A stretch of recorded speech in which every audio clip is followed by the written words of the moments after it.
Iniciada a gravação dessa aula do dia 5 de maio de 2021, ainda no período da Covid, nós iniciamos a gravação dessa aula aqui na V4 de Jardim da Penha, em Vitória, num modelo ainda 100% online.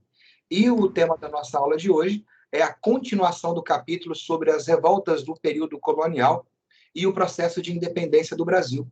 Na aula passada, eu falei com vocês sobre as revoltas nativistas, que eram revoltas de caráter local, ou seja, não se espalhavam, que tinham predomínio de lideranças populares, predomínio, de que não tinham influência externa de iluminismo, independência dos Estados Unidos, Revolução Industrial, Revolução Francesa, até porque se existe um predomínio de populares e boa parte dos populares não sabem ler e escrever, e boa parte dos populares não vão viajar para a Europa, e boa parte dos populares não vão mandar os filhos estudar na Europa, eles não vão ter acesso a essas ideologias estrangeiras como forma de influência. Não buscavam se separar de Portugal, não são movimentos autônomos. Essa decisão vai julgar. Tem um com o microfone ligado aqui, deixa eu ir desligar a câmera. Assiste aqui, olha só. Já garantiu ela, entendeu? Aí, show de bola. E aí, senhores, o que vai acontecer? Não, beleza, eu já desliguei o microfone da galera. Eu só fico meio assim porque às vezes vocês querem falar e eu não consigo ver, sacou? Por isso que eu gosto de deixar o microfone ligado, porque igual na última aula, alguns tentaram falar e eu estava com o PowerPoint ligado, o PowerPoint às vezes não pisca o chat, sacou? Quando pisca o chat eu vejo na hora, eu sei que alguém perguntou. Aí tiveram algumas aulas que ele não piscou e eu não vi que as pessoas estavam perguntando. E como eu tive que mutar o microfone, porque às vezes acontece isso, algumas pessoas tentaram conversar comigo, mas não conseguiram. E a gente está tentando resolver essas questões aí no WhatsApp, ou depois da aula, né? Vai mandando e-mail, eu estou respondendo devagar essas paradas aí. Mas no WhatsApp é bem melhor para mim, no e-mail demora para caramba. Mas vamos lá. Continuando a ideia. Prof, isso acontece às vezes, mas não tem problema grande, não. Não, tá tranquilo, tá show de bola. É ter tranquilidade para poder levar. Acontece mesmo. Tô ligado. A gente tem que ver as coisas melhor do que pior, né, meu velho? É assim que eu penso a vida, senão ela fica pesada, como eu te falei. E aí, voltando então, os movimentos nativistas são de caráter local, não são emancipacionistas, não têm influência externa, não têm predomínio de elites na liderança, e sim populares. Então, acontecia o quê? Eles lutavam contra imposições do pacto colonial, imposições metropolitanas. O fato de Portugal ter elevado Recife à condição de vila, então Olinda não aceita. O fato de Portugal ter criado as casas de fundição, então Vila Rica não aceita. O fato de Portugal liberar a exploração de ouro na região mineradora, os paulistas não aceitam, é a Guerra dos Emboabas, sacou? O fato da coroa portuguesa não dar liberdade de comércio. Estava trocando o celular para o computador, desculpa aí. Não, tá tranquilo, fica show de bola. E aí, o que vai acabar acontecendo? Já vimos esses eu falei que caem menos. E nós temos os movimentos emancipacionistas, que eu falei que caem mais, que são movimentos que têm predomínio de lideranças elitistas, que têm influências externas, como independência dos Estados Unidos, Revolução Industrial, Revolução Francesa, Iluminismo, que têm planejamento e estrutura, que são movimentos de base republicana, sacou? E que pretendiam se separar de Portugal. Uma nota. Não imagine que em Confidência Mineira quis separar o Brasil de Portugal, quis separar Minas de Portugal. Se outras capitanias quisessem fazer parte, seriam bem-vindas. Assim como acontece com a Conjura Baiana. Ela não queria separar o Brasil de Portugal, separar a Bahia. Se outras capitanias quisessem participar, elas seriam bem-vindas. A sequência da sua apostila entra com insurreição pernambucana, mas eu estou seguindo aqui uma ordem cronológica para poder você ir entendendo as coisas acontecendo no desencadear natural delas. E como a Conjuração Baiana, a mineira, é 1789, a baiana é 1798, a pernambucana é 1817. Só que antes de 1817 tem um acontecimento deveras importantíssimo para a história do Brasil, que é a vinda da família real. Então, nós vamos começar, a gente vai continuar na ordem cronológica, a gente vai trazer a família real para o Brasil, e enquanto a família real estiver no Brasil, acontece a insurreição pernambucana, aí nós falaremos dela, beleza? Show de bola? Então, bora lá, espelhando a minha carona saindo do ar total. Total não, vai ficar só no quadradinho, uma carinha pequenininha. E vamos lá. Aí, paramos aí. Show de bola. O que vai rolar? A vinda da família real para o Brasil não vai ser um acaso, vai ser algo que eu posso te dizer com toda certeza, se você tivesse hoje, depois que acabasse a aula, se for dar uma caminhada na praia, fazer um exercício, né, tomar uma biricutico, tem um filme que se chama Carlota Joaquina, que ele é bastante cômico, vai te dar uma leveza maior nesse fim de tarde, e também tem bastante coisas históricas da família real brasileira acontecendo. A vinda da família real para o Brasil, ela vai se inserir no contexto de era napoleônica, de imperialismo. Observe um detalhe. Você está lá na História Geral, com seu tio Adelarmo Luiz de Carvalho, falando sobre... deve estar terminando, se não já terminou, as reformas, eu estou terminando as minhas turmas, entrei em revoluções inglesas, vocês devem estar por aí. Revoluções inglesas e iluminismo. Show de bola? Vocês observam que esse momento é o momento em que a História Geral e a História do Brasil colou uma na outra. Aí você fala assim, como assim ela colou uma na outra? Exatamente no tempo que tem que colar. Antes do meio do ano, as duas histórias colam. Porque a história do Brasil começa em 1500, mas a história geral começa em 2000 a.C. E aí a história geral dá uma catalisada, dá uma avançada para poder a gente agora andar junto, paralelamente. Se você está vendo, por exemplo, revoluções inglesas, é final do século XVIII, sacou? Se está vendo iluminismo, é final do século XVIII e início do século XIX. É justamente esse mesmo período que nós estamos falando em história do Brasil. Aqui nós estamos em 1806, início do século XIX, sacou? E aí, meu velho? E aí é um momento pós-Revolução Francesa, em que um camaradinha chamado Napoleão Bonaparte chega ao poder naquele país. E quando Napoleão Bonaparte chegou ao poder, o Napoleão Bonaparte ele pretendia fazer a França se tornar uma grande potência, se tornar a maior potência mundial. Agora, eu não vou tratar de questões napoleônicas aprofundadas, porque você vai ver isso com seu tio Adelarmo em História Geral. Então, ele vai falar da era napoleônica, vai gastar umas 2, 3 aulas só para falar de Napoleão Bonaparte. Mas, para a gente não ficar boiando, eu dou um piso para a gente poder andar. O Napoleão, ele pretendia transformar a França na maior potência mundial nessa época, de 1800, ele entrou em 1801, né? E ele queria, nessa época, já em 1806, efetivar a França como a maior potência mundial. No entanto, vocês acabaram de ver uma matéria com o seu querido tio Adelarmo Luiz de Carvalho, que foi sobre o Ancien Régime, o antigo regime. E ele falou que a parte econômica do antigo regime ela é dominada pelo mercantilismo. Mercantilismo são as estratégias que o Estado absolutista utiliza para poder se enriquecer e aumentar o poder que ele tem. E essas formas são várias. Colonialismo, incentivo à natalidade, monopólios, pacto colonial, balança comercial favorável, entesouramento, protecionismo alfandegário. E ter colônias, velho, era fundamental para esse processo, sacou? E o que acabou acontecendo nesse processo aí de mercantilismos? Você viu que alguns países tinham mais colônias do que as outras, Portugal e Espanha saem na frente, depois Inglaterra e França também passam a ter colônias, mas não se equiparam ao que acontece entre franceses e entre portugueses e espanhóis. Mas o que acaba rolando de fato, de verdade, vai ser o seguinte: dos mercantilismos que você viu com o tio Adelarmo, ele falou que tem vários tipos. A Holanda praticava um mercantilismo comercial, ela comprava e vendia mais caro em outro lugar.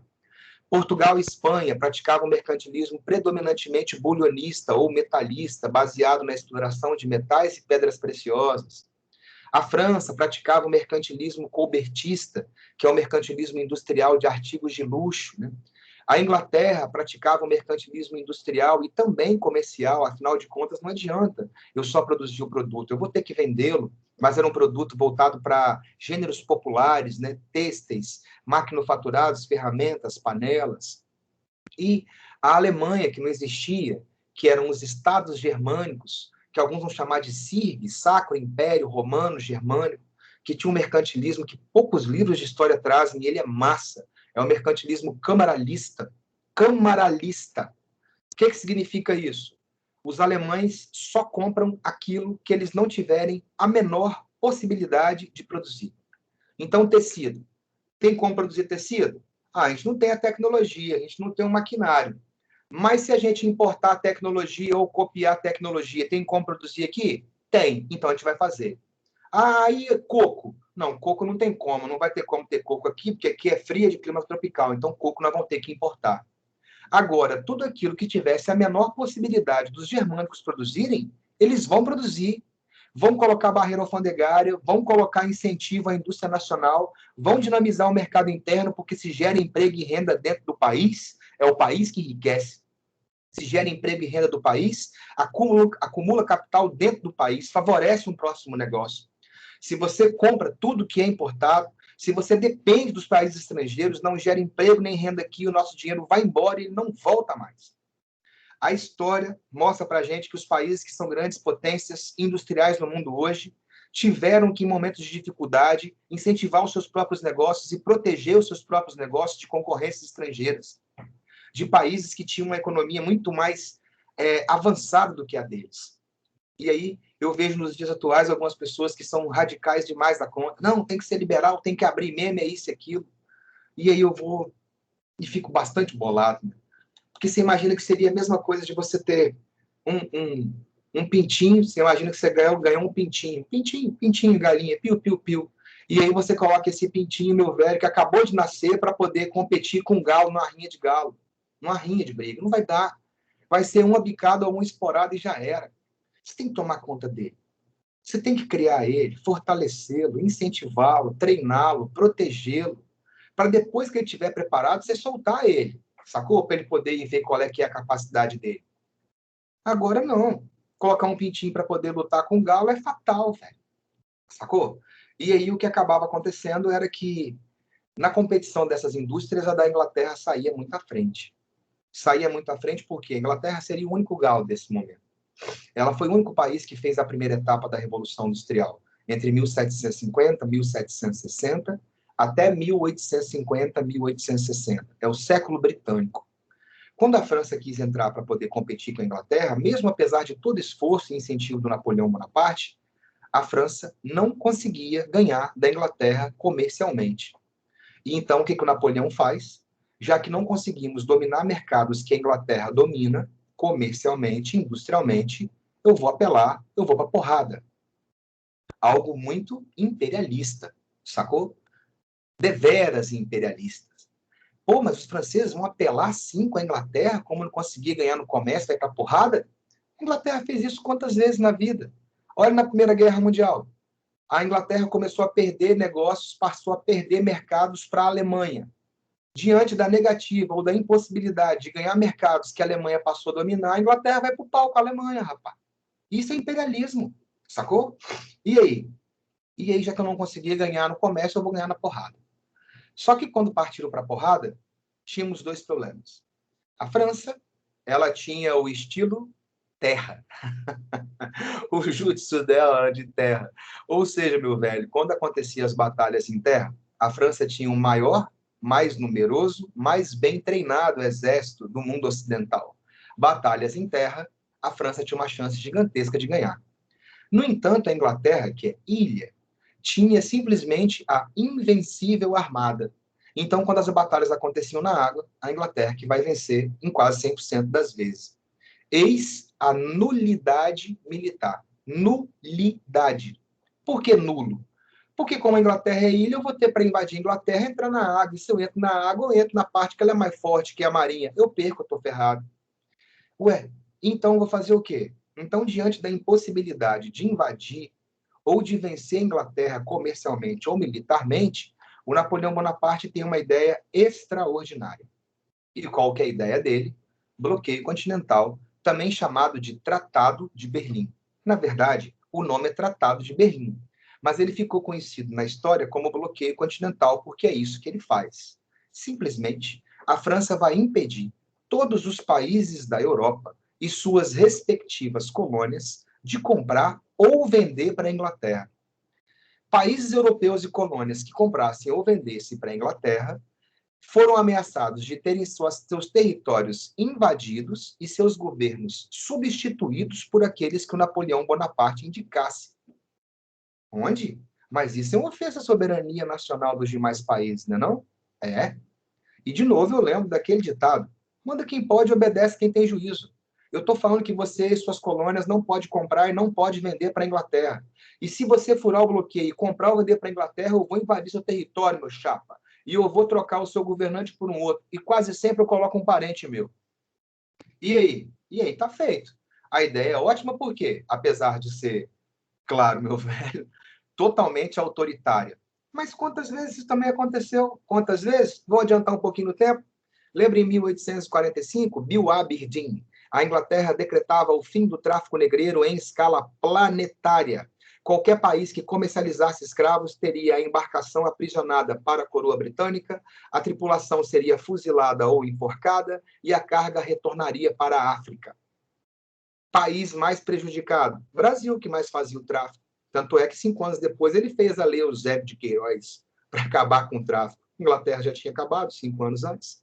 No mundo, sacou? E aí? Manda quem pode, obedece quem tem juízo. Vai lá, entre guerra com a Inglaterra.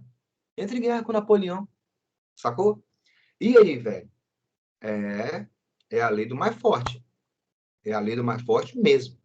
A ideia era massa porque se ninguém compra, ninguém vende para a Inglaterra quebra.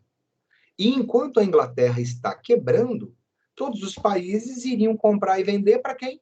Para a França. A França automaticamente substituiria a Inglaterra como principal país comprador e fornecedor da Europa e suas colônias.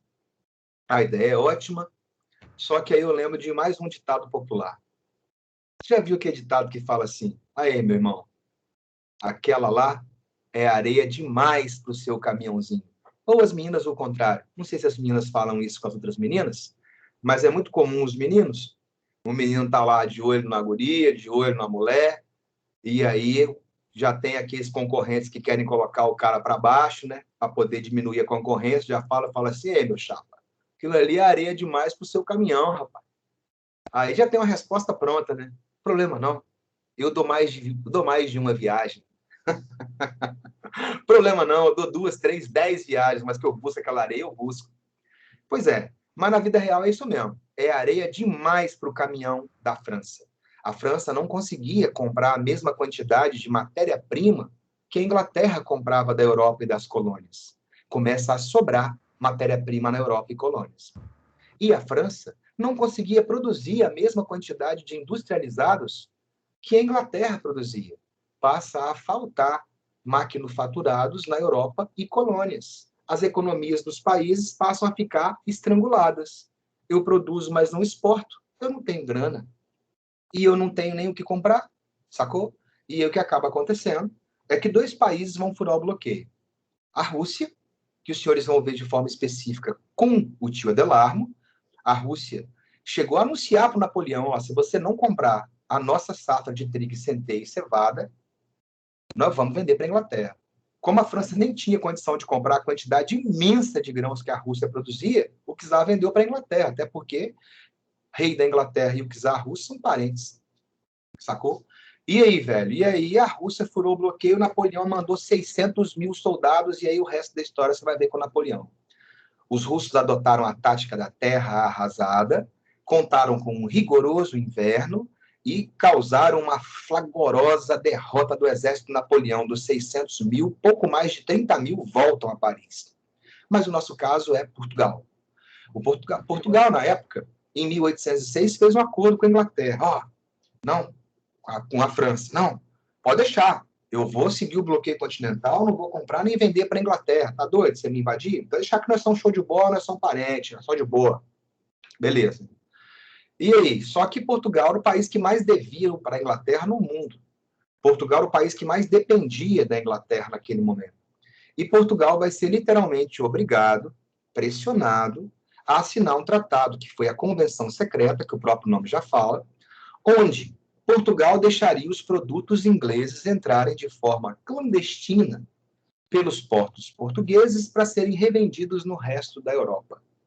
Se o Napoleão Bonaparte descobrisse que Portugal havia furado o bloqueio, e claro, ele vai, a Inglaterra se comprometia em proteger Portugal.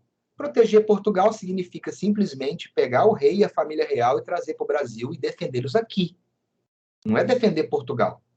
Porque se fosse defender Portugal, tinha que desembarcar tropas. Desembarcando tropas na parte continental, a Inglaterra perde. Sacou? E aí, velho? E aí, em troca disso, ó, você abre as pernas e deixa o tráfico acontecer. Se descobrirem, eu protejo você. Sacou?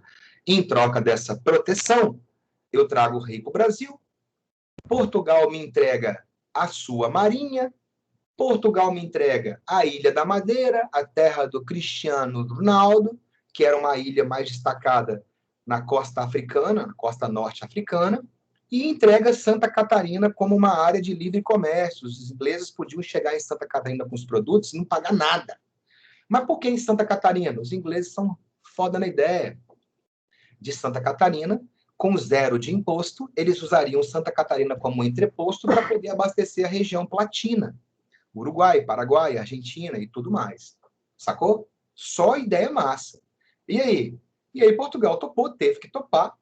É claro que a Rússia fura o bloqueio, Portugal invade, a França invade, Portugal fura o bloqueio, a França invade Portugal. Para poder invadir. Mas como que descobre? Velho, Inglaterra é ilha, então só pode chegar em Porto.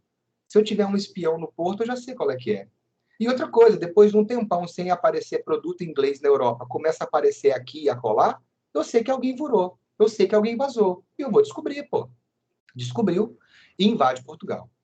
Para poder invadir Portugal, passando pela parte terrestre, porque pela parte naval é suicídio para a França, os franceses, meu velho, fizeram o quê? Passaram por dentro da Espanha.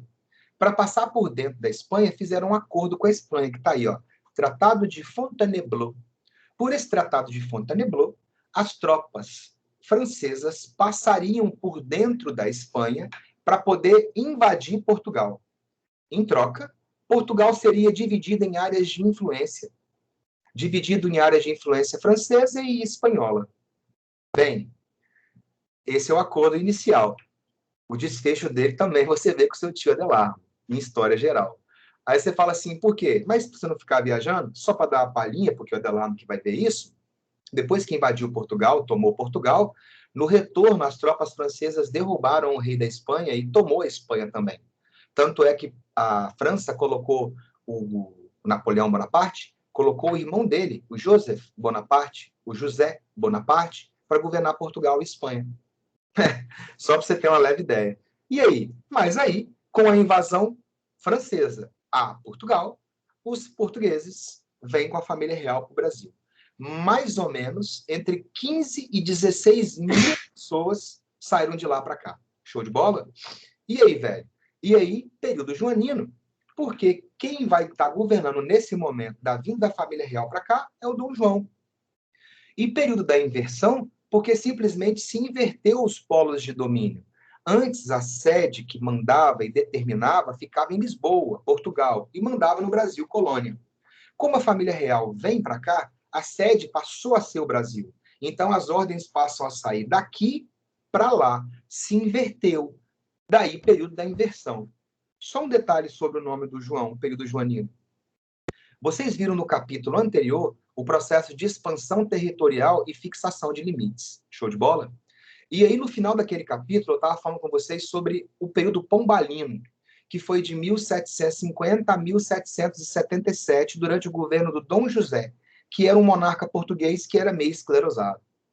E eu falei que o Marquês de Pombal foi muito rígido com relação ao Brasil, porque ele aumentou o pacto colonial, bloqueou Rio Estrada, aumentou a finta de 30 arrobas para 100 arrobas, 1.500 quilos, transferiu a capital para o Rio de Janeiro. Além disso, meu velho, expulsou os jesuítas do Brasil, mas ele também fez uma coisa interessante, ele deu liberdade de fabricar no Brasil, desde que não concorresse com Portugal. Então, tipo, em Portugal tinha uma fábrica de prego, no Brasil não podia ter. Mas em Portugal não tem fábrica de alfinetes. Então, no Brasil, poderia. Show de bola? Então, poderia ter manufaturas no Brasil durante a era pombalina, 1750 a 1777, desde que não concorresse com Portugal. Lá na história de Portugal, o Dom João morre. O Dom João não. O Dom José, meio esclerosado, morre. E quando ele morre, quem vai assumir vai ser a filha dele, a Dona Maria, sacou? A Dona Maria, assim que ela assume, depois que o pai morre, ela manda o Marquês de Pombal embora, e ela quase executou o Marquês de Pombal. A Dona Maria era católica, apostólica romana, daquelas mesmo. Ela falava que a culpa de Portugal ter entrado em crise era porque o Marquês de Pombal havia se afastado da Igreja Católica. Na verdade, ela falava sem ter dado, né? Porque Portugal cresceu com o Marquês de Pombal, não entrou em crise por causa dele. Mas igual tem hoje as pessoas que simplesmente afirmam com base em dado nenhum. Pois é, ela também afirmava isso aí. E ela tinha uma birra maior pelo fato da igreja, né? A Dona Maria, inicialmente chamada a viradeira, porque ela inverteu tudo que o Marquês de Pombal fez. O Marquês de Pombal liberou manufatura no Brasil, que não concorresse com Portugal. Ela proibiu tudo, fechou todas as manufaturas do Brasil. O Marquês de Pombal afastou a igreja do Estado. Ela trouxe a igreja para dentro do governo de novo, sacou? E ela tinha pesadelos de que ela todo dia via o pai dela queimando em brasa no inferno. E ela falava que a culpa do pai dela estar queimando em brasa no inferno, que ela via isso em sonho, era porque deixou o Marquês de Pombal governar e o Marquês de Pombal retirou a influência da igreja de dentro da administração estatal. Olha só. E aí? E aí, neuras à parte, depois disso ela passou por uma tragédia ainda maior. Depois desses sonhos, como eu te falei, desses pesadelos horríveis que ela tinha com o pai dela pegando fogo no inferno, ela perdeu o marido, um pouco mais de 40 anos de idade, uma tragédia, e poucos meses depois ela perdeu o primogênito, com 20 e poucos anos de idade. Tragédia maior ainda. Ela não consegue segurar a onda e enlouquece totalmente. Para uma família que já tem um gene já de gente meio doida, esclerosada, a nossa Maria Louca, é claro, gente, quando eu estou falando meio doida, esclerosada, é só uma forma bobinha de falar, né? Que tinha alguns problemas, e todo mundo tem, né? Eu posso falar que eu tenho um monte. Se você falar que eu sou esclerosado ou meio doido, com certeza eu tenho um grau de algumas coisas dessa aí.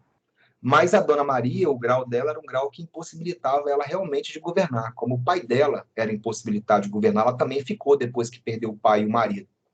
E aí a Maria Viradeira passa a ser Maria Louca depois da morte dos dois. E aí quem passa a governar é o João, sacou? Por isso que ele é o príncipe regente no período que a família real vem para cá. Por isso que é período joanino quando ele vem para cá. Ele só vai virar rei lá em 1821, quando ele voltar para Portugal. Mas vamos chegar lá. Chegando aqui, a família real já fez o quê? Carta régia de abertura dos portos às nações amigas. O Brasil pode comercializar com qualquer país do mundo, menos França, que invadiu Portugal, e a Espanha, que deixou invadir. Aqui já tem taxas. Porque muitos pensam assim, já tem taxas já. Aqui todos os países pagam 24% de imposto para entrar com os produtos no Brasil. Portugal paga 16% de imposto para entrar com os produtos no Brasil. E a Inglaterra? A Inglaterra paga só 15%, né? Não, não, não. Aqui a Inglaterra paga 24%, como todo mundo. Onde? Mas eu já li que a Inglaterra paga só 15%. Calma, meu caro gafanhoto. É daqui a 2 anos. Nos tratados de 1810, especiais com a Inglaterra. Então, em 1808, é o fim do pacto colonial, fim do exclusivo metropolitano, já que o Brasil pode comercializar com todos os países do mundo, menos França e Espanha, e isso, é claro, vai ter um ganho imenso, porque a gente passa a vender para aqueles que pagam melhor, passamos a comprar daqueles que vendem pelo preço mais barato. Mas nós vamos ter uma economia invadida por produtos industrializados europeus de tudo quanto é tipo que você imaginar. No mesmo 1808, acontece a abertura dos portos às nações amigas, é o primeiro grande passo para o processo de independência do Brasil. Porque quanto mais autônomo economicamente você for, mais perto da sua independência você estará. Lembra como dizia minha mãe, assim como são as coisas, são as pessoas, e vice-versa. E aí, em 1808, tem o Alvará de Liberdade Industrial, o próprio nome já fala, um alvará é uma carta que autoriza, sacou? Autorização de liberdade industrial. Isso significa que com Pombal podia ter indústrias no Brasil desde que não concorressem com Portugal. Com a Maria Louca não pode ter indústria nenhuma. E com o Dom João pode ter todas as indústrias. Todas, todas, todas. Concorrendo ou não com Portugal. A família real está aqui, Portugal está ocupado. Sacou? E aí, velho? E aí o que vai acabar acontecendo é que saber isso é fácil. O que pode te dar uma complicada numa prova é perguntar se isso se efetivou, se o Brasil realmente se industrializou. E a resposta é não. E a resposta é não por quê? Pela história do pintinho que eu contei no começo da aula. Ah, mas como assim? Não adianta você ter uma indústria que estava no ovo, uma indústria proibida, fechada, e que ela eclodiu agora, saiu um pintinho, que pode agora crescer, e esse pintinho já vai começar a competir com galos. Não tem como. Não tem como. Não adianta você ter alvará de liberdade, de ter liberdade de poder industrializar, de poder ter fábrica, de poder ter meia indústria e comércio, se você não tem protecionismo e incentivos à altura. Os produtos estrangeiros são de melhor qualidade, mais barato do que os nossos. Sem protecionismo, não tem como os nossos se tornarem baratos e bons para competir com os caras. Sacou? É claro que tem que haver aberturas, porque senão a indústria local se acomoda. Se você deixar a indústria totalmente protegida o tempo todo, a história toda, o camarada fala assim, para que eu vou querer evoluir? O mercado é fechado, eu vendo e abasteço esses caras aqui mesmo. Então, tem que haver um equilíbrio. Igual eu falei minutos atrás dos Estados Unidos. Produtos que eu consigo competir, eu sou liberal. Produtos que eu não consigo competir, eu tenho que dar uma protegida. Agora, falar que eu sou 100% protecionista, falar que eu sou 100% aberto e liberal, não é ser nem 8 nem 80. Essa que é a grande parada, que eu acho que nós brasileiros temos que poder colocar na cabeça. Nós somos 8 e 80 em quase tudo. E isso é a nossa derrota. Em 1810, vinham os tratados especiais com a Inglaterra. Aí sim, são tratados porque são dois. Nesse tratado de comércio e navegação, lembra das taxas? Agora você inclui a Inglaterra. Tratado de comércio e navegação. Todos os países pagam 24%, Portugal paga 16% e a Inglaterra passou a pagar 15%. Se já havia um domínio do mercado por produtos estrangeiros, agora a Inglaterra pagando só 15% e sendo o único país que fez revolução industrial, a gente vai importar esqui de neve, casaco de pele de urso, caixão funeral, de tão barato que era, sacou? E a nossa economia, ó, balança comercial e dívida externa e dependência da Inglaterra. Já a aliança e a amizade, o inglês passou a ter liberdade de culto privado, ou seja, se você é um anglicano ou se você é um puritano, calvinista, você pode ter seu culto aqui no Brasil. Lembra que a religião oficial do Brasil é a religião católica, apostólica romana, pode crer? Mas a partir de agora, existe liberdade de culto para os ingleses, que eram em sua maioria protestantes, puritanos, calvinistas ou anglicanos, beleza? Culto privado, dentro da sua casa, você não pode abrir uma igreja. Também ficam proibidas as visitações do Santo Ofício e a instalação de tribunais de inquisição no Brasil. Até 1808, nunca foi instalado um tribunal de inquisição no Brasil. Já tivemos visitações do Santo Ofício. Padres inquisitores vieram para cá e, inclusive, botaram fogo em algumas pessoas. Eu me recordo de 3. 2 mulheres condenadas por atos de bruxaria, de que elas seriam sedutoras dos homens, e um judeu. E um homem acusado de atos judaístas, sacou? 3 que eu me recordo que foram queimados na fogueira. A partir de 1810, não pode vir nenhum padre inquisitor para o Brasil, que senão os ingleses se ferram, são de outra religião, e muito menos instalar um tribunal de inquisição no Brasil, senão os ingleses se ferram. Além disso, os ingleses têm direito à extraterritorialidade. É esse nome mesmo. Extraterritorialidade. Isso significa que se o inglês cometer um crime aqui, ele tem que ser extraditado para a Inglaterra e lá ele vai ser julgado e condenado, algo que nunca acontece. Beleza?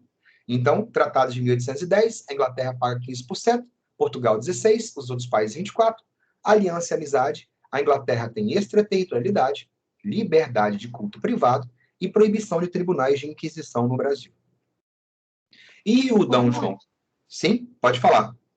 É só para te avisar, porque tem gente mandando pergunta no chat, aí para te avisar. Beleza, vamos lá olhar o chat, tá vendo? Não piscou. Não piscou para mim aqui. Vamos lá no chat ver. Obrigado. Vamos fazer isso aí que funciona. Vamos ver aqui no chat qual que é a dúvida da galera. Aê. Rapaz, nossa senhora da bicicleta sem freio. Da Cintia, estava trocando com beleza. A Jasmine, Conjuração Baiana foi a que teve caráter predominantemente popular, né? Isso mesmo, Jasmine. Ela começou elitista, da loja maçônica Cavaleiros da Luz, depois passou a ser popular. A Bruna, sim, começou elitista, depois tornou popular. Show de bola, Bruna. Também chamado de Revolta dos Alfaiates, ou ainda de Revolta dos Búzios. Beleza? A Bruna, tudo explicado do porquê a nossa economia é assim. Se o galo for de Minas, dá nada não. Dá não, ensopa ele como com quiabo, né, Jazinho? Felipe, a Invencível Armada não era espanhola, professor? Muito bem, Felipe, era. Depois que a Elizabeth chegou no poder, a Espanha, ela vai sofrer uma derrota acachapante quando ela vai tentar invadir a Inglaterra. A marinha espanhola vai ser destroçada por um temporal antes de desembarcar as tropas. Tem um filme da Elizabeth que mostra exatamente isso aí. Aí, depois que acontece a decadência do Filipe, da Espanha, que é a Invencível Armada Espanhola, vai ser destruída antes de invadir a Inglaterra por um temporal, a que passa a ser a Invencível Armada passa a ser a britânica. Show de bola? Hoje não está piscando. Hoje não está piscando para ele. Não está piscando, Jasmine. Aí falaram comigo aí, deu certo. Hein, Jasmine? Abre o microfone e fala comigo da próxima vez. A Armada Espanhola foi destruída junto com a francesa. E até antes também. Isso aí, Lucas. A Úrsula, tem aquele ícone de levantar a mão, talvez apareça. O ícone de levantar a mão também não está aparecendo para mim aqui. Levanta aí que eu vou ver que fica amarelinha, aquela mão de peito. Aqui é a Bruna. Pessoal, por que o nome dele é Marquês e não rei? Porque o rei era o Dom José. O Dom José que era o rei de Portugal. O Marquês de Pombal era primeiro-ministro de Portugal. Ele governava em nome do rei, sacou? Eu achava que ele não tinha sido governante aqui. Não, ele, enquanto o Dom José era rei de Portugal, ele era rei do Brasil. Então, de 1750 a 1777, o Marquês de Pombal governa Portugal e colônias. Beleza? Por isso que tem um período pombalino. Ah, tá, deixa, já entendi. João é filho de Maria. Isso aí. Porque quando Dom José morre, o primeiro-ministro dele cai junto. Aí entra a Dona Maria, filha de Dom José. Essa Dona Maria é a primeira viradeira, inverte as coisas do Pombal e depois se torna louca por causa das perdas que ela teve. Pode repetir as taxas? Posso, Nicole. As taxas de 1808 todos os países, incluindo a Inglaterra, pagam 24% e Portugal paga 16%. Beleza? E, no caso de 1810, todos os países pagam 24%, Portugal paga 16% e a Inglaterra passa a pagar só 15%. Beleza? Isso aí. Depois do Tratado de Comércio e Navegação em 1810. A Nicole, era a proibição de tribunais de inquisição e mais quais coisas? Visitações do Santo Ofício, porque às vezes não tinha um tribunal, Nicole, instalado, mas vinha um padre inquisitor. Então, até a vinda de padres inquisitores fica proibida. Instalação de tribunais de inquisição também proibida. E os ingleses têm liberdade de culto privado dentro da casa dele e direito à extraterritorialidade. Eles têm que ser extraditados para serem julgados pelos crimes que eles cometeram aqui, lá na Inglaterra. A aliança e amizade permitiu o que mesmo? A Cibele perguntando. Exatamente isso, Cibele. Beleza? Agora eu entendi. Eu tive uma bugada com esses nomes. Não, problema não. E aí vai falando isso aí, galera. Professor, como a vinda da família real para o Brasil influenciou, consequentemente, na conquista da região do Rio da Prata? Vou falar agora. Beleza, Bruno? Show de bola? Vou falar isso aí agora. Vamos lá espelhar, então. Como eu falei com vocês, quando o Dom João veio para cá, foi muito curioso, né, velho? Pelo fato de que você imagina que a família real tinha recebido um comunicado de que mais ou menos uns 30 dias as tropas iriam chegar em Lisboa. E os portugueses nós somos iguais aos portugueses, né, cara? Tem 30 dias de prazo, você só vai se preparar no 29º dia, né? A maioria dos brasileiros, né? Os portugueses não prepararam nada. E aí, tipo assim, uma semana depois, volta o mensageiro de novo falando, os caras estão em marcha acelerada, eles vão chegar daqui a 3 dias. E ninguém tinha preparado nada. E aí foi um Deus nos acuda para preparar tudo, né? Tanto é que a Dona Maria gritava pelos corredores, não gritem, não corram, ou vão imaginar que estamos a fugir. E ela gritando e correndo. Ela foi amarrada e colocada no navio. E o filho dela, igualzinho a ela, Só não estava gritando e correndo, mas estava trancado no quarto, porque naquele dia que eles vieram para o Brasil, estava rolando uma tempestade imensa em Portugal. Ou, em japonês, um toró, toró. E aí, velho? E aí o Dom João não queria vir. O Dom João também foi amarrado e colocado à força para chegar aqui. E esse Dom João que foi amarrado à força para o Brasil, chegou aqui, tem na história uma parada que fala que, aí, ó, agora começou a piscar. Tá vendo? Agora tá piscando a paradinha aqui, ó, das dúvidas. Aí, agora é só um kkkk. Mas agora piscou. E aí o Dom João vai fazer o quê? O Dom João chega aqui, tem aquela frase que eu ia falar no início, que coisas que acontecem na Europa surtem reflexos na América. Então, tipo assim, a França invadiu Portugal. O Dom João chega aqui e vira machão. O Dom João chega aqui em retaliação à invasão francesa ao meu país. Eu vou invadir um território da França. Invadir uma colônia, que é a Guiana, cheia de cana-de-açúcar, que estava em decadência. E o Brasil tem horror de cana-de-açúcar, que nós sabemos que está em decadência há muito tempo. O Dom João contratou uma marinha de guerra para invadir, que a gente não tinha marinha. A galera da Guiana não ficou entendendo nada, não tiveram a menor possibilidade de reagir, sacou? E só vai voltar a Guiana a fazer parte da França depois do Congresso de Viena, que tem o princípio da restauração. Então, você vai ver com Napoleão Bonaparte, com Adelarme, princípio da restauração da legitimidade. Territórios tinham que voltar às suas fronteiras originais. Mas, nesse momento, antes de chegar no Congresso de Viena, o Brasil, Portugal, invadiu a Guiana francesa em retaliação à França. Assim como invadiu a Banda Oriental em retaliação à Espanha. A Espanha não foi o país que autorizou a passagem das tropas francesas por seu território para invadir Portugal? Pois bem, ela é inimiga. E invadiu a Banda Oriental. Essa aqui nós tivemos trabalho para poder invadir. Foram quase 5 anos de conflito para poder dominar e não ficou nossa por muito tempo. Já que em 1828, lá no primeiro reinado, você vai ver isso, na Guerra da Cisplatina, o Brasil perde o Uruguai. Na verdade, perde a província Cisplatina, que se torna o Uruguai, país independente, República Oriental del Uruguai, desde 1828. Beleza? Vamos ver aqui se tem mais alguma duvidazinha. Show de bola.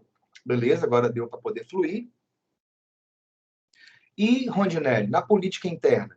Aí é aquela parte mais fácil, né, velho? São as criações do Dom João, né? Vai criar ministérios, órgãos políticos administrativos, vai criar um Supremo Tribunal que na época chamava Casa de Suplicação. Não tinha o Supremo Tribunal no Brasil, agora passa a ter. Ministério da Guerra, Ministério dos Estrangeiros, Ministério do Comércio.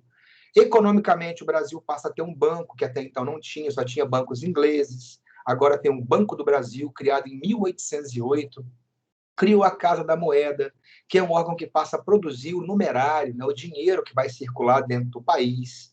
Na área da educação, criou 2 escolas de medicina, uma em Salvador, que foi a primeira capital, outra no Rio de Janeiro, que era a capital da época. Criou a Academia Real de Belas Artes, que era para poder criar as licenciaturas, né? Curso de História, Geografia, Filosofia, Matemática, Português, Aritmética, Línguas Estrangeiras, o Jardim Botânico, a Biblioteca Real, imprensa real. No Brasil, a partir de agora, passa a ter a possibilidade de ter revistas, jornais, pasquins, claro, com censura. Só publicava se a família real deixasse. O Brasil, em 1815, é elevado à categoria de Reino Unido. Ele deixa de ser colônia, agora vira Reino Unido de Portugal, Brasil e Algarves. Lembra aquele extremo sul de Portugal que eles conquistaram na Guerra de Reconquista, que eu falei, ó, esse aqui é o Algarve.